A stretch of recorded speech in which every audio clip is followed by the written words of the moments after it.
என் அன்புக்குரியவர்களே, நம்முடைய ஆண்டவர் இயேசு கிறிஸ்துவின் நாமத்தில் உங்களை அன்போடு கூட வாழ்த்துகின்றேன். ஒவ்வொரு நாளும் காலையிலே நீங்கள் தியானிக்கிற இந்த வார்த்தைகள் உங்கள் வாழ்க்கையில ஆசீர்வாதத்தை கொண்டு வருகிறது என்று கேட்டு தேவனை மனதார ஸ்தோத்திரிக்கின்றேன். கேட்டு ஆசீர்வதிக்கப்படுகிற நீங்கள் பிறருக்கும் இந்த சேனலை பகிர்ந்து கொள்ளுங்கள். இந்த சேனலை சப்ஸ்கிரைப் பண்ணும்படி சொல்லுங்கள். வசனத்தை கேட்கும்படி உற்சாகப்படுத்துங்கள். அதை ஒரு ஊழியமாய் செய்யுங்கள். ஆண்டவர் உங்களை ஒருவேளை உங்கள் சொந்த தேசத்திலிருந்து வேறு தேசத்திற்கு கொண்டு சென்றிருக்கலாம்.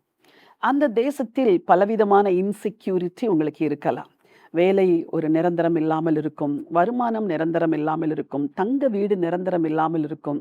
இன்னும் பல காரியங்கள். ஈவன் நீங்கள் அந்த தேசத்தில் போன பிறகு உங்கள் உறவுகளில் கூட விரிசல்களும் பிளவுகளும் வந்திருக்கலாம். இன்றைக்கு அநேக குடும்பங்களுக்குள் பிரச்சனைகளின் காரணமாக கணவன் மனைவிக்கு இடையே இருக்கிற உறவுகளில் பலவிதமான விரிசல்கள். பிள்ளைகள் பெற்றோருக்கு கீழ்ப்படியாமல் தங்கள் சுயாதீனமாய் நடக்க வேண்டும் என்று விரும்புகிறதுனால் வீடுகளிலே பிரச்சனைகள், மன அழுத்தங்கள், வேதனைகள். இப்படி உங்கள் குடும்பம் இருக்கிறதா? என் சொந்த ஊரை விட்டு நான் வேறு ஊரிலே வந்து குடியிருக்கிறேன், எனக்கு இங்கே பிரச்சனை என்று கலங்குகிறீர்களா?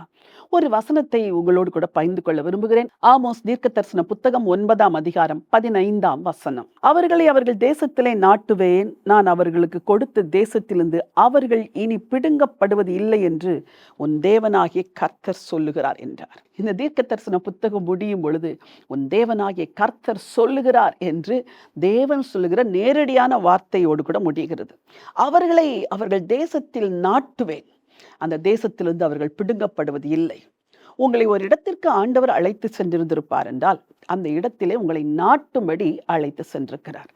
அந்த இடத்திலே நீங்கள் நாட்டப்பட்டிருப்பீர்கள். அந்த இடத்திலே நீங்கள் ஆசீர்வாதமாய் இருப்பீர்கள். கர்த்தருடைய சித்தத்தை நாடி வேண்டி ஜெபித்துத்தானே அந்த இடத்துக்கு கடந்து சென்றீர்கள். பின்பு எப்படி அந்த இடத்தில் ஒரு அன்ஸ்டேபிள் லைஃப் உங்களுக்கு இருக்கும்? நிச்சயமா இருக்காது. அவர்களை அந்த தேசத்திலே நாட்டுவேன், அவர்களை அதிலிருந்து பிடுங்குவதில்லை என்று தேவன் சொல்லியிருக்கிறார். ஆகவே உங்களை கர்த்தர் நாட்டுவார் என்று நம்புங்கள். கர்த்தர் நாட்டினால் எவரும் பிடுங்க முடியாது. அரசாங்கம் பிடுங்க முடியாது.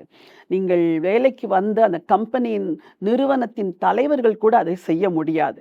ஆண்டவர் உங்களை நிலை நிறுத்தினால் எவரும் பிடுங்க முடியாது. ஆகவே பலவிதமான இன்செக்யூரிட்டினால, பலவிதமான பாதுகாப்பு இல்லாத நிலைமையினாலே வருத்தத்தோடு இருக்கிறீர்களா? இங்கு வந்ததினால் தானே இந்த பிரச்சனை, சொந்த தேசத்தில் இருந்தால் இது நடந்திருக்காதே என்று கவலைப்படுகிறீர்களா? நீங்கள் இருக்கும் பட்டணத்தில், நீங்கள் இருக்கும் ஊரிலே தேவன் உங்களை நாட்டுவார்.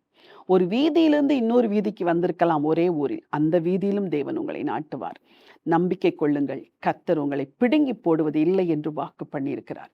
பரலோகத்தின் தேவனே, நல்ல ஆண்டவரே, அவர்களை அவர்கள் தேசத்தில் நாட்டுவேன், அந்த தேசத்திலிருந்து அவர்கள் பிடுங்கப்படுவதில்லை என்று நீங்க கொடுத்த வார்த்தைகளுக்காக நன்றி. உங்களுடைய பிள்ளைகள் யாரெல்லாம் அன்ஸ்டேபிளா, இன்செக்யூர்டா ஃபீல் பண்றாங்களோ அவங்க வாழ்க்கையில கர்த்தர் அந்த தேசத்தில் அவர்களை நாட்டி அவர்களை ஆசீர்வதிக்கும்படியா ஜெபம் பண்ணுகிறேனப்பா. தயவுள்ள கரம் கூட இருக்கட்டும். ஆசீர்வதிங்க. இரட்சகரும் மீட்பெருமாம் இயேசு கிறிஸ்துவின் நாமத்தில் ஜெபிக்கிறேன் ஜீவனுள்ள நல்ல பிதாவே, ஆமென். எனக்கு அன்பானவர்களே, தேவன் உங்களை உங்கள் தேசத்தில், உங்கள் பட்டணத்தில், உங்கள் கிராமத்தில், சகோதரிகளே, திருமணமாகி போன கணவன் வீட்டில் உங்களை நாட்டுவார். உங்களை பிடுங்கி போட மாட்டார். இந்த நம்பிக்கையோடு இந்த நாளை துவங்குங்கள். இந்த நாள் ஒரு வெற்றியின் நாள். God bless you.